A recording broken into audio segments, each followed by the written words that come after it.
हिंदू मुस्लिम सिख ईसाई समझो अपनी शान को, हिंदू मुस्लिम सिख ईसाई समझो अपनी शान को, और मजहब की दीवारों में मत बांटो हिंदुस्तान को। तो हिंदू ना मैं हिंदू बनूं ना तुम मुसलमान बनो, मैं भी इंसान बनूं और तुम भी इंसान बनो। तो आज जो हालात हैं उनको क्या कहना चाहेंगे?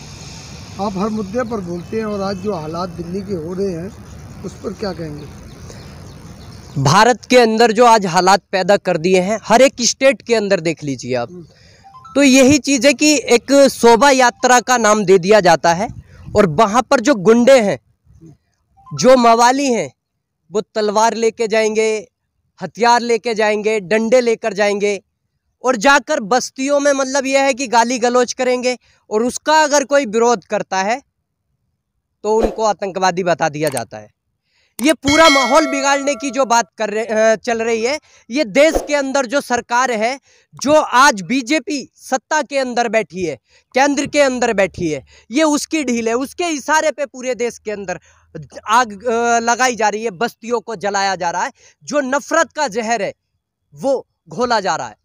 तो ये आज देश के अंदर आप देख लीजिए, दिल्ली के अंदर ही देख लीजिए, जिस तरह से जहांगीरपुरी के अंदर 2 शोभा यात्राएं निकाली जाती हैं और वो शांतिपूर्वक हो जाती हैं। लेकिन क्या है कि जो बजरंग दल के गुंडे थे, जो आरएसएस के गुंडे थे, जो हिंदू परिषद के गुंडे थे, उनको पूरी शांति नहीं हुई, बीजेपी को पूरी शांति नहीं हुई। इसलिए जो है तीसरी शोभा यात्रा अफ्तार के टाइम पे निकाली जाती है, और जबकि उसकी परमिशन नहीं होती है। कमिश्नर ने कहा है कि उसकी परमिशन नहीं थी, लेकिन शोभा यात्रा निकाली जा रही है तमंचों के साथ में, बंदूकों के साथ में, हथियारों के साथ में, और फिर मस्जिद के आगे जाके भड़काऊ नारे लगाए जा रहे हैं, एक समुदाय को टारगेट किया जा रहा है, फिर उस पर जो पथराव करते हैं, और वो अगर विरोध में कुछ करते हैं तो आज उनको जो आतंकवादी बता दिया जाता है, उन पे एनएसए लगा दिया जाता है, करने का आरोप है, और उनका वीडियो वायरल हो रहा है। उनका वीडियो साफ साफ मैं सुना भी सकता हूं। वो कह रही हैं कि वहां पर जो लोग आए थे, जो शोभा यात्रा में आए थे, पहले सुन लीजिए आप, जो शोभा यात्रा में लोग आए थे उन्होंने जो है गाली दी, मस्जिद के पास रोककर डीजे बजाया। क्या मतलब है आप एक धार्मिक स्थल के आगे डीजे बजाएंगे? जब अफ्तार का टाइम हो रहा हो, जब अफ्तार का टाइम हो रहा हो आप डीजे बजाएंगे? अरे कब मुसलमान ने आपके जो है धार्मिक स्थल के आगे जो है डीजे बजाया है? कब आपके धार्मिक स्थल पर झंडा फहराने की कोशिश की है? कब हमने ये कहा? छोटी समझी चाल थी, छत पे पहले से ही पत्थर इकट्ठे कर लिए गए थे, छत से पहले ही पत्थर इकट्ठे कर लिए गए थे। मतलब उन्होंने कहा था कि आप यहाँ को आओ, उन्हें न्योता दिया था क्या? आपको बुला के मारने की साजिश थी क्या? जब दोबारा अगर मतलब शोभा यात्रा निकल जाती है उस टाइम कोई दंगा नहीं होता, फिर तीसरी बार में आके ही क्यों दंगा आप करते हैं? आप अगर सोची समझी तहत नहीं आए थे, अगर आपके जो है मतलब दिल में दंगा करने की बात नहीं थी, तो आप क्यों अफ्तार के टाइम पे आए? क्यों आप उस टाइम नमाज के टाइम पे आए जब रोजा खोलने का टाइम होता है? क्यों आए आप उस टाइम पे? वहां पे आके जो आप दंगा कराने के लिए आप डीजे बजाएंगे, आप जो है मतलब गालियां देंगे। मुस्लिम समाज को मतलब क्या समझ रखा है? मुस्लिम समाज कब अपनी बात कर रहा है? वो तो देश की बात कर रहा है। अगर अपनी बात करता तो वहां पर जो झगड़ा होता, लेकिन झगड़ा मुसलमानों की तरफ से नहीं हुआ। उन्होंने क्या कहा? मंदिर जो है मतलब वहां पर नहीं तोड़ा गया ना, तो वहां पर मैंने ये भी सुना है कि लोगों ने ये कहा कि धार्मिक स्थल नहीं टूटने चाहिए थे, मस्जिद भी नहीं टूटनी चाहिए थी, लेकिन मंदिर नहीं टूटा, अच्छी बात है। लेकिन आप जो है मंदिर को छोड़ देते हैं। प्रशासन का देखिए, आपकी वहां पर एमसीडी की ये काली कारतूत देखिए कि वहां पर जब 1.5 घंटा पहले स्टे ऑर्डर आ जाता है सुप्रीम कोर्ट का, और उसके बाद जो मस्जिद का गेट तोड़ा जाता है, वहीं पे जो है आप मंदिर का गेट जो है मतलब साबुत रहने देते हैं। आप ये देखिए कि वहां पर जो है हिंदू मुसलमान करने की अगर स्थिति नहीं होती तो वहां पर 2 दिन पहले दंगा हुआ था, वहां पर जो है मतलब क्यों बुलडोजर पहुंचा? क्यों? जिस तरह से मतलब हिंदू परिषद के गुंडे वहां पर कार्रवाई कर रहे थे, वहां पर हिंसा भड़काने गए थे, वही काम सरकार ने किया, वही काम एमसीडी के गुंडों ने किया। इनको गुंडा ही कहा जाएगा। देखिए, खिलवाड़ मंत्री की तरह काम कर रहे हैं देश के प्रधानमंत्री भी। मुस्लिम समाज पर जो अत्याचार हो रहे, पूरी तरह से जुबान पे ताला लगाकर बैठे।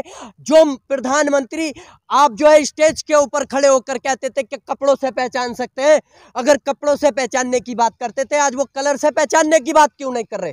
क्यों मुंह पे ताला लगा दिया? आप जो है मतलब मुसलमान को जो है दंगाई ठहराने का काम करेंगे।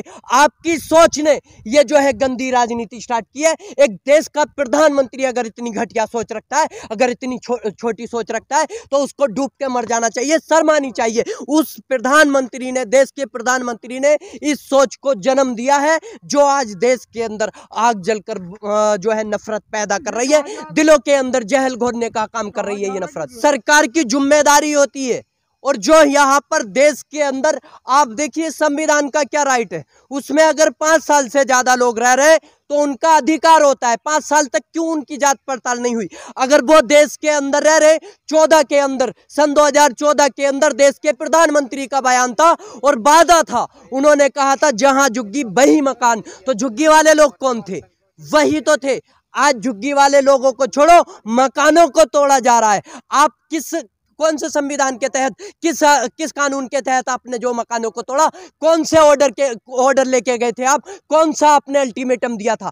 आपका काम था अल्टीमेटम देते कि यहाँ पर आपके जो है ये मकान ये गलत तरीके से है, अवैध है और हम इसका जो अतिक्रमण हटाएंगे। आपको 24 घंटे का टाइम है, वो स्टे लेते या कुछ करते। आप जो है मतलब वहां पर 2 बजे के बाद कार्रवाई होनी थी और 10:30 बजे बुलडोजर लेके पहुंच जाएंगे। आप गुंडा राज है क्या? कानून का कोई मतलब यहाँ पर जो राज नहीं। आप जो एक सुप्रीम कोर्ट की बात नहीं मानेंगे, उसकी अवहेलना करेंगे, 1.5 घंटे तक 2 घंटे तक मकानों को तोड़ते रहेंगे। अरे आप हिंदू मुस्लिम में क्यों बांट रहे हो देश को? आप समझो ये हिंदुस्तान सबका है, यानी यकीन हो या ना हो, बात तो यकीन की है। और हमारे जिस्म की मिट्टी इसी जमीन की है और हमारे मुल्क के सब लोग हैं भाई भाई। ये दूरियों की सियासत किसी कमीन की है, तो ये आज कमीन लोग हैं जो आपस में नफरत है, आपस में जो है मतलब जहर घोलने का काम कर रहे हैं। लेकिन मैं कहना चाहूंगा, मैं एक मुसलमान हूं, मैं हिंदू नहीं बन सकता। मेरे सर पे टोपी है तो ये मेरे इस्लाम की पहचान है और इसको कोई माई का लाल नहीं छीन सकता, कोई नहीं रोक सकता। कल को आप टोपी को रोकोगे, नहीं रोकोगे। मैं कहना चाहूंगा कि ना हिंदू बनो, ना मैं हिंदू बनूं, ना तुम मुसलमान बनो, मैं भी इंसान बनूं और तुम भी इंसान बनो। तो इंसानियत देश के अंदर रहनी चाहिए। ये भाईचारा जो हिंदू मुस्लिम सिख ईसाई का है ये कायम रहेगा। कोई माई का लाल इसमें जहर नहीं घोल सकता। अगर इस तरह के जो है मतलब ये दंगाई आएंगे तो उसके लिए हम जैसे लोग देश के ऊपर, देश के लिए अपनी जान को कुर्बान करने के लिए भी तैयार है। और हिंदू मुस्लिम एकता के लिए मैं कहना चाहूंगा हिंदू मुस्लिम सिख भाइयों से कि हिंदू मुस्लिम सिख ईसाई समझो अपनी शान को, हिंदू मुस्लिम सिख ईसाई समझो अपनी शान को और मजहब की दीवारों में मत बांटो हिंदुस्तान को। तो हिंदुस्तान को बंटने नहीं दिया जाएगा। अरे हमने कब कहा है कि आप जो है मतलब गोमूत्र मत पियो, आपको अच्छा लगता है पियो। हमने कब कहा कि आप गोबर मत खाओ, आपको अच्छा लगता है खाओ ना, लेकिन आप हमें मीट खाने से रोकोगे। आपकी आस्था पे ठेस पहुंचती है। अरे हमारी आस्था पे ठेस नहीं पहुंचेगी अगर आप शराब पियोगे हमारे सामने या वो करोगे। लेकिन हम नहीं कह रहे ना, किस मुसलमान ने कहा है कि आप मंदिर के आगे जो है मतलब मंदिर पे स्पीकर मत लगाओ, मंदिर पे भजन मत करो? किसी ने कहा है क्या? नहीं कहा ना। तो ये नफरत कौन है? दंगाई कौन है? जिनको जो दंगाई है, जो है खुद गद्दार, वो हमें गद्दार कहते हैं। अरे जो है गद्दार वो हमें गद्दार कहते हैं और हम ही को हर घटना का जिम्मेदार कहते हैं। हमें कब तक घटनाओं का जिम्मेदार ठहराया जाएगा? वहां पर लोग कौन आए थे? बजरंग दल के गुंडे आए थे, वहां पर उनके हाथों में हथियार थे। वो लोग आए थे जहांगीरपुरी के अंदर, जहांगीरपुरी के लोग नहीं गए थे। और आप जो प्रशासन है मतलब ये पुलिसिया कार्रवाई हो रही है, प्रशासन की कार्रवाई नहीं है, उसके अंदर इतनी हिम्मत नहीं है। आपने देखा हिंदू परिषद का बयान था जब उस पर जो FIR की गई थी कि वहां पर जो बिना अनुमति के आपने यात्रा निकाली है, तो उस FIR के बाद जो बयान आया उससे प्रशासन डर गया। तो ये पुलिसिया कार्रवाई है, प्रशासन कहाँ? आप कह रहे कार्रवाई नहीं हुई, 5 लोगों पर NSA लगा दिया गया। किस समुदाय पे लगाया? नाम बताइए मुझे। मुस्लिम समुदाय के लोग हैं ना। अरे अंसार पे, असलम पे, इन्हीं लोगों पे लगा ना। तो वही तो चीज मैं कह रहा हूं कि एक हमें ही जो है मतलब घटना का जिम्मेदार ठहराया जा रहा है ना। हम अपनी जान के दुश्मन को भी अपनी जान कहते हैं, हम अपनी जान के दुश्मन को भी अपनी जान कहते हैं और इसी मोहब्बत की मिट्टी को हिंदुस्तान कहते हैं। तो हम भाईचारा अपनाते हैं, हम भाईचारे की बात करते हैं, लेकिन वो हमें दंगाई बताएंगे, वो हमें आतंकवादी बताएंगे।